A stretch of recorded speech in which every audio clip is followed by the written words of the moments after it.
Namaskar. My name is Dr. Suhas Kshirosagar, and on behalf of Kerala Ayurveda Academy, I welcome all of you to this health education series. We're going to talk about yoga and Ayurveda today. And it's a very interesting correlation because I always like to describe Ayurveda as a philosophically based medical science. And in the same light, yoga could be translated as a medically sound philosophy for day-to-day living.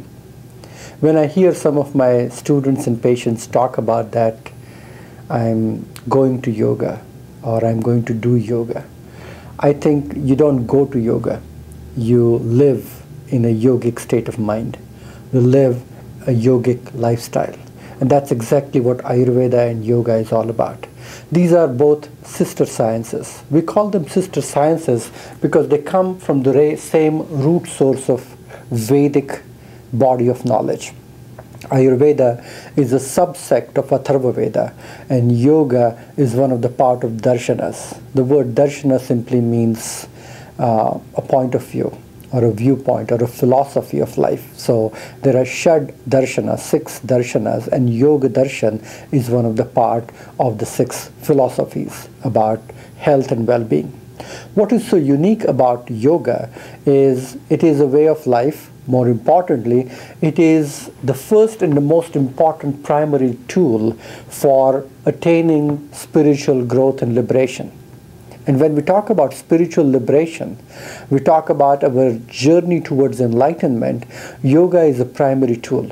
The 8 limbs of yoga, what Patanjali talks about, the Ashtanga yoga.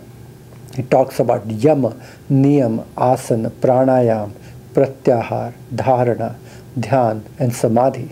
These are all 8 limbs, and these are not considered to be 8 steps that you have to attain them one by one at one time, but they are all variety of intertwining of ways in which you need to purify your life. You need to purify the way you think. You need to purify the way your senses react to some things, the way you need to purify, regulate your sensory cravings and desire. You need to create a moral conduct. And it's a very interesting correlation from an Ayurvedic point of view, because one of the most supreme rasayana that Ayurveda says is achar rasayana, which simply means a behavioral rasayana. How your behavior should be having the most important and effective rejuvenating qualities to it. So when you talk about rasayana for rejuvenation, the premier rasayana for rejuvenation is achar or behavioral rasayana. How you should regulate the Shad Ripu. Shad means 6 and Ripu means enemies. So there are 6 Ripus or enemies which are more of an emotional nature. They are called as Kama, Krodh, Mada, Moha, Lobh, and Matsar. Kama, Krodh, Lobh, Mad, Moha, and Matsar. Kama is excessive desire. Krodh is anger. Mada is intoxication and confusion. Lobha is greed. Moha is confusion, where ignorance and jealousy. And so when you talk about these 6 ripus which are emotional in nature, and when you talk about the qualities of yama, about the purity of life, eating the right kind of foods, having the right kind of moral conduct, which is the first and the primary goal of the yogic philosophy.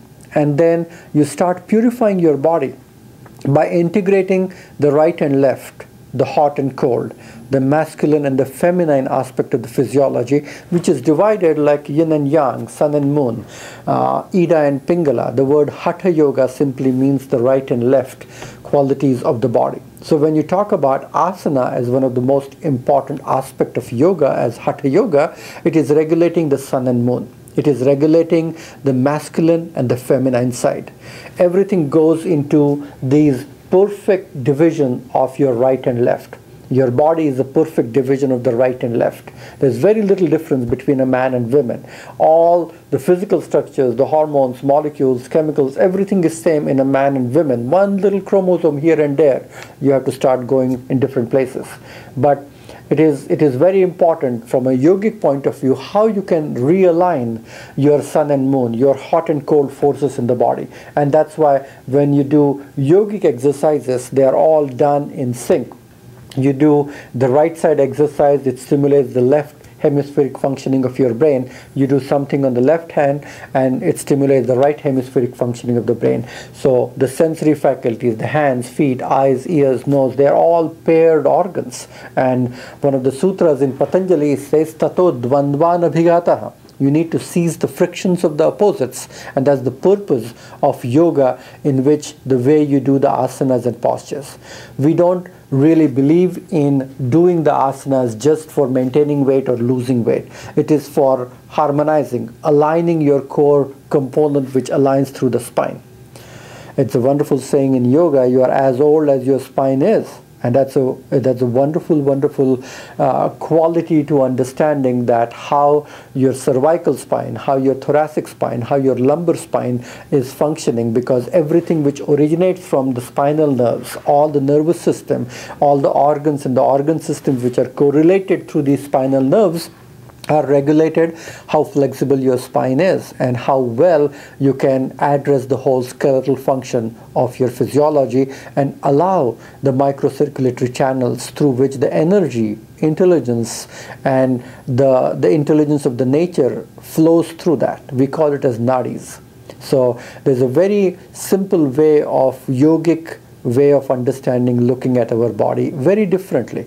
And when we look at the transportation of this psychic energy which flows, allows the prana to flow through all these nadis, enlivening the chakras, enlivening the psychic energy of kundalini which is dormant at the base of spine, and aligning and moving it upwards toward the ascension to the crown chakra. And what it does, it starts aligning variety of different blocks which are created because of our ignorant thinking, ignorant way of living, or ignorant way of processing our emotions improperly.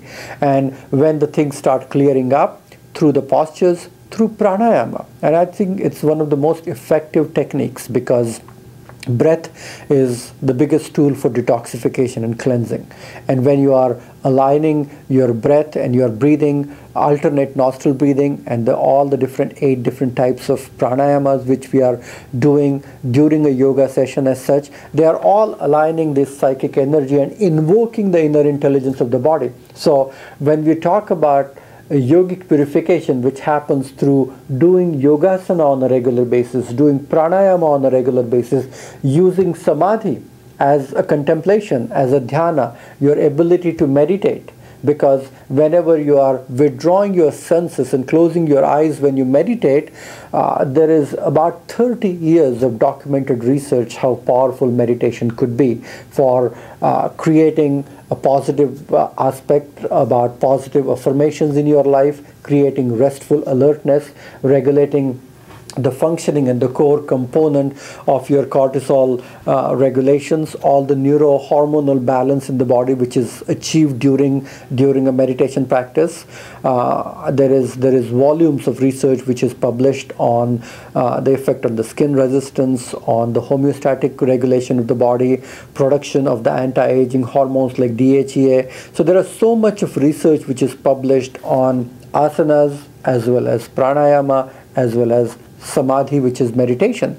And these are the core principles which Ayurveda definitely understands and embraces. Because when we talk about the evolution of the universe, from an Ayurvedic point of view, the Sankhya philosophy, which is also one of the part of the darshanas along with yoga, talks about the 24 principles of Sankhya which are responsible for the creation of the universe. So it talks about Purusha, which is the principle of consciousness. Consciousness is primary, and everything originates from the consciousness and the dynamic manifestation of Prakriti, which gives rise to intellect, which is Mahat or cosmic intellect, which aligns itself through the expression of Ahankara, and through the Sattvic, Rajasic and Tamasic Ahankara, the elements, the Mahabhutas, the sensory faculties, the Tanmatras, and the motor organs are created. So when we look at our physical structure of the body, we understand this whole process of the creation and the evolution of the universe, and how we are going to regulate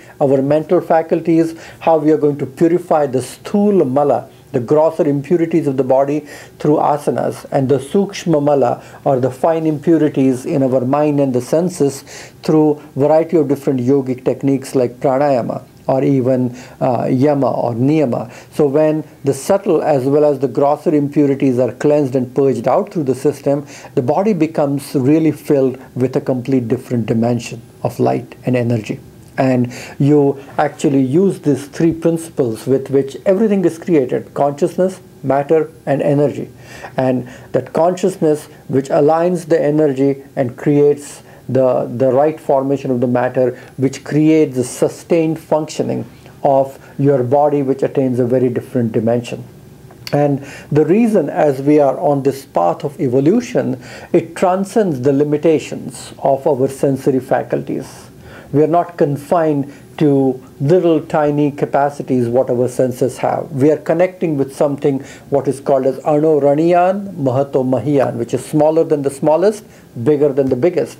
And when we are able to transcend the limitations of the sensory faculties, we do become clairvoyant, we do become clairaudience, we become intuitive in our abilities, where we are able to actually have a little bit of a greater handle on the situations in life. So it's a yogic way of looking at the situations which are happening in life around us with a degree of detachment. We use a term in yoga called as Sthita Pragya. Sthita Pragya means one who is stable intellect, one who has a stable intellect which does not really waver in the fluctuations. It says Sukha Dukkhe Samakrutva Labha Labho Jaya Jayo. So you create an equanimity in your mind and stability in your nervous system, and that's how you actually prevent the roller coaster ride of emotions in your body. And actually that's exactly what the yogic lifestyle is all about. Yoga is yoga karmasu kaushala. It's skill in action. So when your mind and body and your actions and your motor system is all coordinated very well, you attain perfection. You create a tremendous skill and focus and ability to function to the best of your physical ability. And so the best tool what Ayurveda has always understood and embraced is the quality of yogic lifestyle. Even in Bhagavad Gita it says Yukta ahar viharasya yukta cheshtasya karmasu yukta swapnava bodhasya yogo bhavati dukkha. So you have to lead a balanced lifestyle. You have to eat the foods in the right proportions at the right time. Your lifestyle should be clean, pure and healthy. You have to go to bed at a proper time, wake up refreshed and feeling good. And once you start doing these simple things which are nice and clean and regular and in sync, in harmony with nature, then you are following the yoga for life. And so the understanding of your individual union, of your individual spirit with this cosmic spirit, your individual breath with this cosmic breath, your pinda, your individual self with this cosmic self. And whenever that alignment of that union, that yoga is happening, that creates a sense of freedom, liberation, because you're looking at your body, you're looking at your life a little bit from a detached, different angle. You're connecting yourself with something which is really, really huge and universal. We call it as Brahman. You correlate yourself with this quality of Brahman, and that quality of realization that you are not a little tiny little self, but you are a part of this ever-expanding universe. And that quantum reality of your human life, where you were never born and you were never dead.